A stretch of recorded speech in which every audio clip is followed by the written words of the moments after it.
The NBA Finals. I've been watching everyone's reactions on Twitter to the finals, and I have to say, it fascinates me the way that every sports fan loves to pass judgment on everyone else's reasons for being a sports fan. The two things I learned last night on Twitter are, one, if you root for the Heat, that means you have no integrity and no moral compass. And two, if you root against the Heat, that means you clearly have deep-seated psychological issues from your childhood, or else why would you hate them so much? Whatever team I'm rooting for, I have perfectly good and logical reasons to care about them. Whatever team you're rooting for right now, you're just being irrational. That right there is almost every sports fan's favorite argument. And I think the reason we enjoy that argument so much is deep down we all know that all of us are being irrational. Deep down, we all know that there is no good, logical reason to invest emotion in any sports franchise. Deep down, we all know that it's really just a bunch of millionaires running up and down the court with the ball so they can help their owners keep on building unnecessary stadiums and getting rich off of corporate welfare. We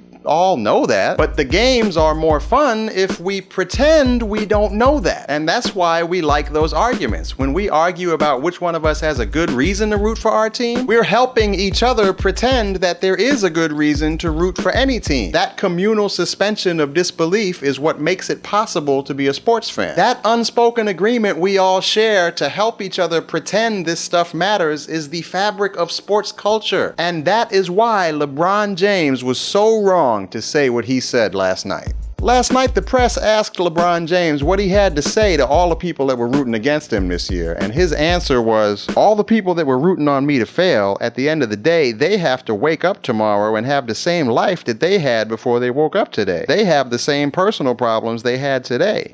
What? No, you can't say things like that. All that stuff is true about people who root against you, but it's also equally true about everyone who roots for you. That's not an argument against your haters, that's an argument against being a sports fan. You're messing up our unspoken agreement to pretend sports are good for us. That's like a drug dealer telling his customers, you know after you come down from this, you're just gonna be more depressed, right? Nobody ever says that. That's the 11th crack commandment. You don't remind your customer that his habit is unhealthy. Your whole relationship is based on pretending you don't both already know that. LeBron, we already know that this game you're playing has no real effect on our lives. We already know that we're gonna have all the same problems whether you win or lose. But our relationship with you is based on pretending that we don't know that stuff. So if you start saying that stuff out loud, you're ruining the magic, LeBron. That's not fair. You're hitting us below the belt. You're breaking our sacred covenant of pretending this stuff matters, LeBron. And if you keep doing things like that, if you keep reminding